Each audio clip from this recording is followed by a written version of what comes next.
Welcome to the Ukrainian Museum. We would like to introduce you to our current exhibition, Taras Shevchenko, poet, painter, icon, 1814 to 1861. Taras Shevchenko is generally acknowledged to be the major formative presence in modern Ukrainian cultural and political history. In the Ukrainian popular consciousness, his standing is unrivaled. In the European, and particularly the East European and Slavic contexts, he is, like Adam Mickiewicz in Poland and Alexander Pushkin in Russia, the paradigmatic national poet, a writer whose work exemplifies, molds, and inspires collective identity and endows his readers with a transcendent sense of belonging and self-validation. Already in his lifetime, and certainly after his death, he became for generations of Ukrainians the father of the nation, Batko Taras. For a great number of Ukrainians today, he remains the implicit image and voice of the nation, a prophet, an icon. As always with national icons, the reality of the individual, the complexity of the forces that shaped him and his reception, his very biography, and the aesthetic and intellectual range of his works are much broader and nuanced than the vision that animates the popular perception. This is all the more so in the case of Shevchenko, whose larger-than-life presence in the Ukrainian canon is also occasioned by the inordinately difficult and drawn-out process of nation-building to which he gave such impetus. It is a process, as recent events in Ukraine dramatically illustrate, that is still striving for closure. As much as Shevchenko serves as a political presence, he attains his canonic stature not through a political program or ideological prescriptions, but through his articulation of a poetic vision of Ukraine that fundamentally draws on archetypes, mythical structures, and dreams of millenarian rebirth. In consequence, the poet also becomes a product of his powerful mythical vision. He, too, is shaped by it. Soon after his death, Shevchenko becomes the object of a broad cult, which, despite varying political circumstances, remains basically constant. Born a serf on the manorial estate of Vasily Engelhardt in the village of Morinci, Zvenigorod region, Kiev gubernia, in 1814, Taras Shevchenko became a homeless orphan at the age of 11. Several years later, he became the house servant, or kozachok, of Pavel Vasilyevich Engelhardt, who inherited a portion of his father's vast estate and serfs, and was, like his father, an officer in the Russian Imperial Army. In 1829, Shevchenko accompanied Pavel Engelhardt to Vilnius and in 1831 to St. Petersburg. At an early age, Taras showed promise as an artist and a great desire to receive artistic instruction. In St. Petersburg, he was apprenticed to Vasily Shiryaev, a well-known guild artist in St. Petersburg who specialized in interior architectural decorative painting. For the next 7 years, Shevchenko received rigorous artistic training. As early as 1833, Shevchenko started painting original works, mostly portraits of his patrons or friends. Under Shiraev's tutelage, he painted a number of historic genre scenes. In 1836, he became acquainted with and grew close to a number of influential St. Petersburg artists, writers, and luminaries, among them the famous Russian painter Karl Bryullov and poet Vasily Zhukovsky, who with friends succeeded in purchasing Shevchenko's freedom from Engelhardt in 1838 with proceeds from a lottery of a Bryullov portrait of Zhukovsky and with contributions from the Tsar's family. By 1842, Shevchenko was no longer studying art full-time. In May 1843, he received permission to travel to Ukraine, his first trip back to his homeland since his departure in 1829. A second trip in the spring of 1845 followed his return to St. Petersburg in February of 1844. These trips were very creative and critical periods for the artist and poet. During his first trip, he toured Poltava and Chernihiv regions, visiting friends, being feted as a great Ukrainian poet, painting portraits, and visiting and drawing historical monuments and landscapes, especially Cossack landmarks and ruins. During his second visit to Ukraine, he worked for the Kievan Archaeographic Commission, again in Poltava and Chernihiv regions, as well as in Podylia and Volhynia regions, where he continued to draw and paint historical monuments, landmarks, and landscapes. In 1844, he published in St. Petersburg a volume titled Picturesque Ukraine, containing 6 etchings on historical Ukrainian themes and subjects based on drawings made in 1843-44. Proceeds from this work were to help buy the freedom of his enserfed family in Ukraine, but the project was not successful in meeting this goal. In the period between 1842 and 1845, the poet wrote 24 poems which would have profound cultural and political effects. The unpublished collection was bound as a folio volume entitled 3 Years. They began with the poem The Open Grave and ended with The Testament, a poem Shevchenko wrote on December 25, 1845, when ill with typhus and fearing death was near. This collection contains some of his most openly political poems, harshly critical of the system, governance, values, and ethos of Russia as a slave-owning empire and as a system that has destroyed Ukraine and its freedoms. During his visits to Ukraine, Shevchenko became acquainted with a number of outstanding Ukrainian literary and cultural figures, among them the scholar and ethnographer Mikhailo Maximovich, Pantelemon Kulish, and Mykola Kostomarov, who, along with Shevchenko, became the triad at the core of the national revival of the 19th century.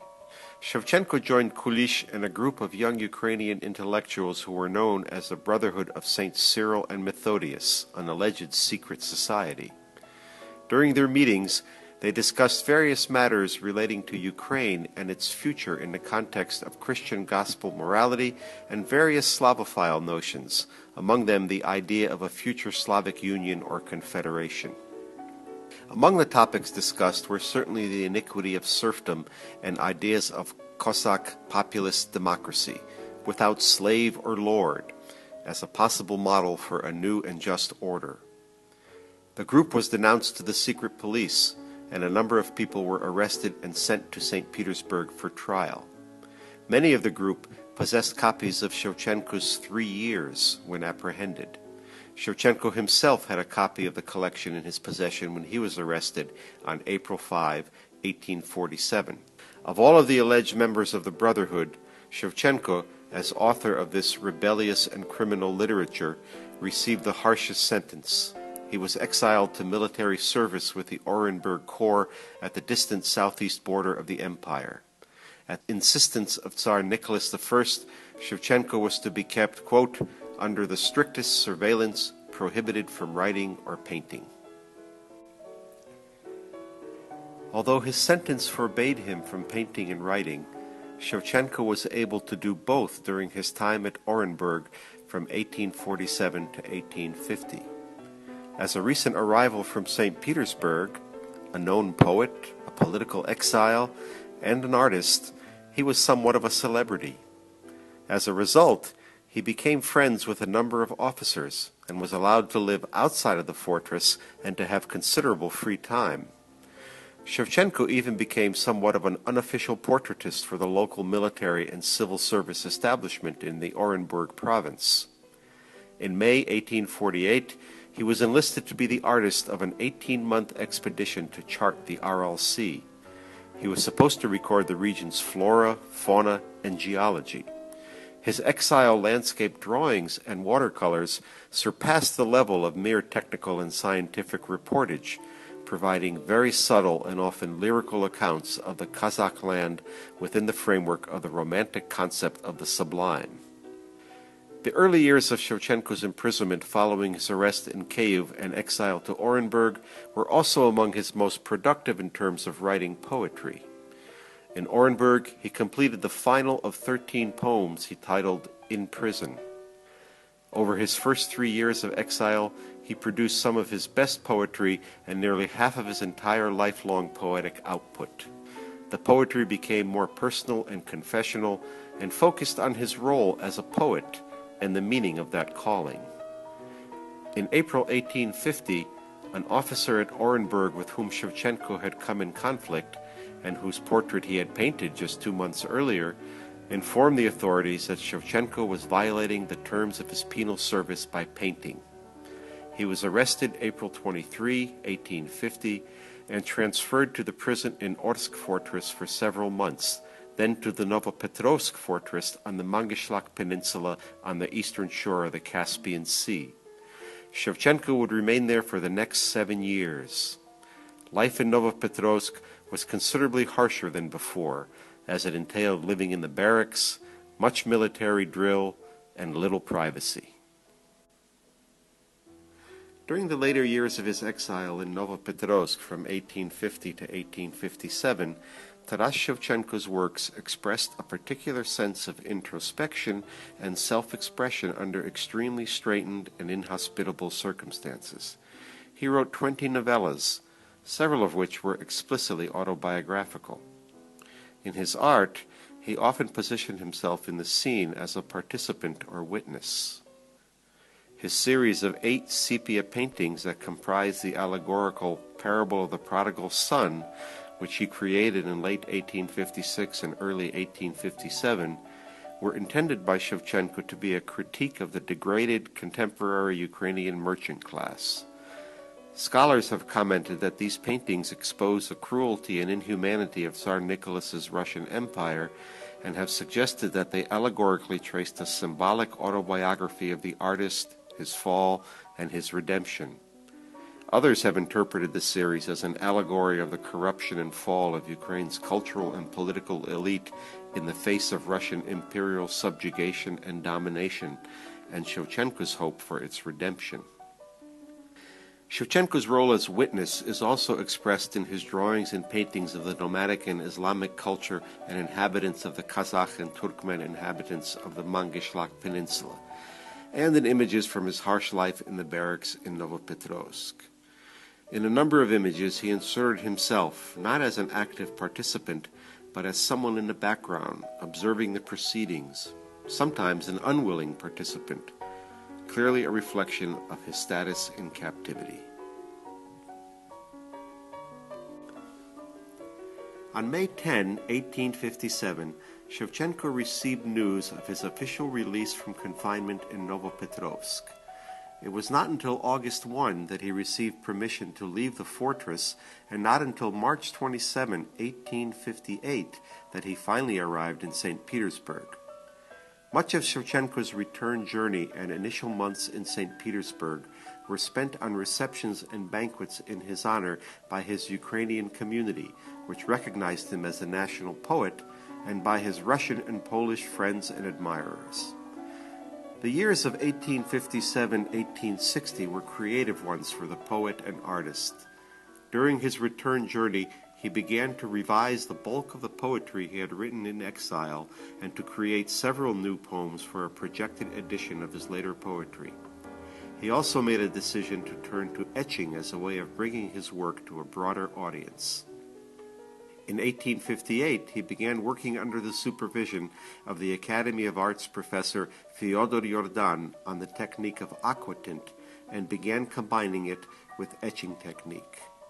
In his attempts to master the printmaking techniques, Shevchenko copied profusely works by such artists as Rembrandt, Murillo, Sokolov, Bryullov, and others, as well as created his own original images, among them several self-portraits.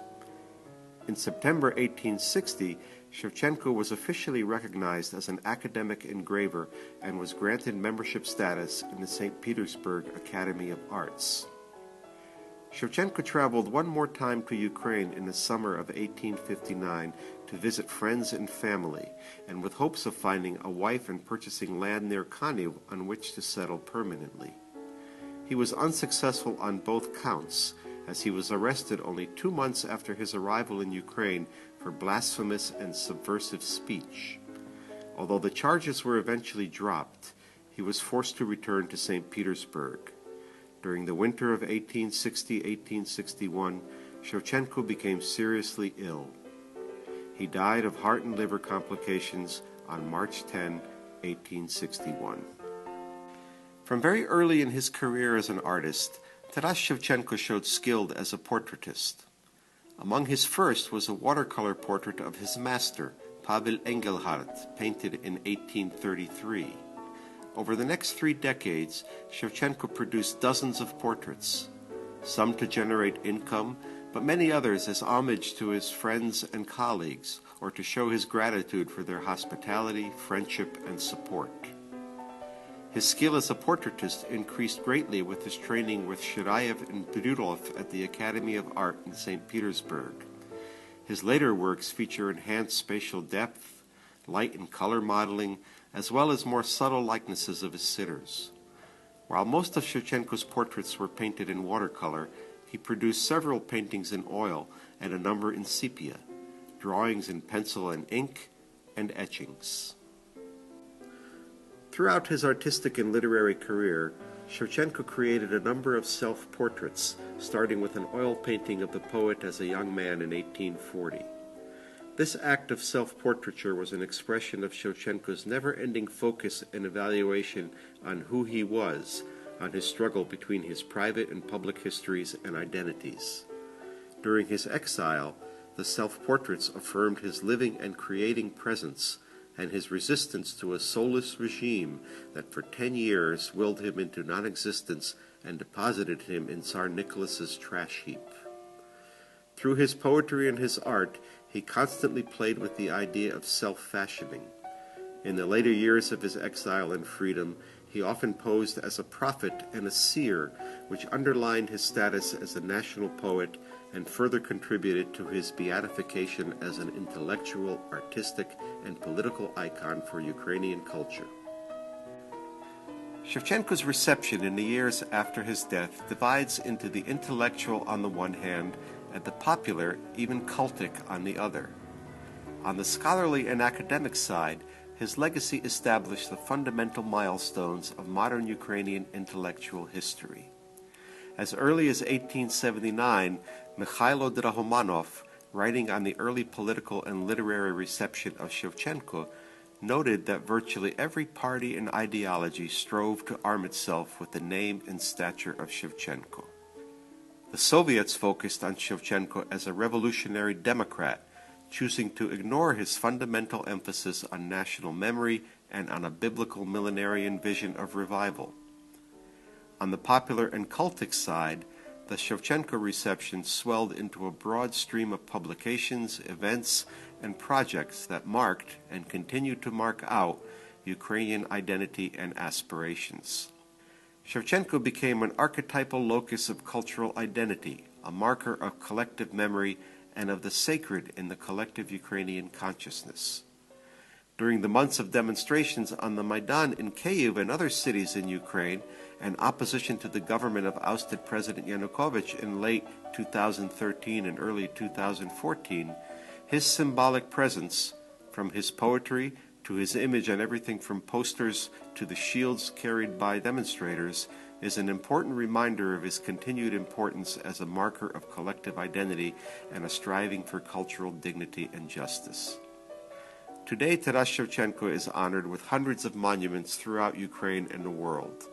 While their erection was limited during the Tsarist period, and Kyiv plans to erect a monument in the 1880s were denied by the authorities, broad commemoration of Shevchenko had begun by the 1920s. Statues of the poet were erected in Moscow and St. Petersburg in 1918 and in major Ukrainian cities over the next decade. A statue of the poet was erected on his burial site in Kaniv in 1923, and the site was designated a state preserve 2 years later. By the end of the decade, statues were erected in Kirillivka and Morinci, Shevchenko's parental home.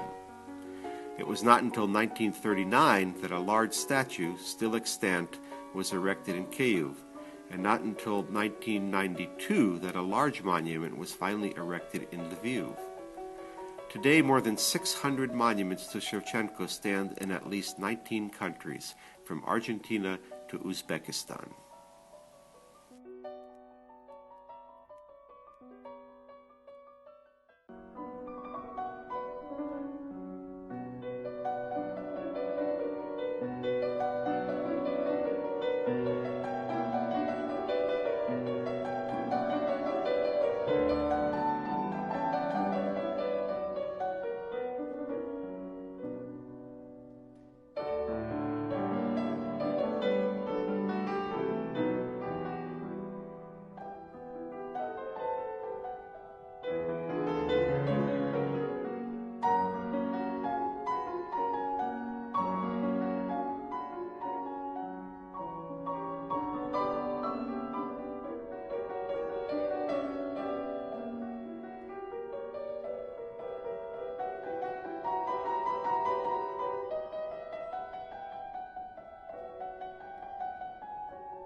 you.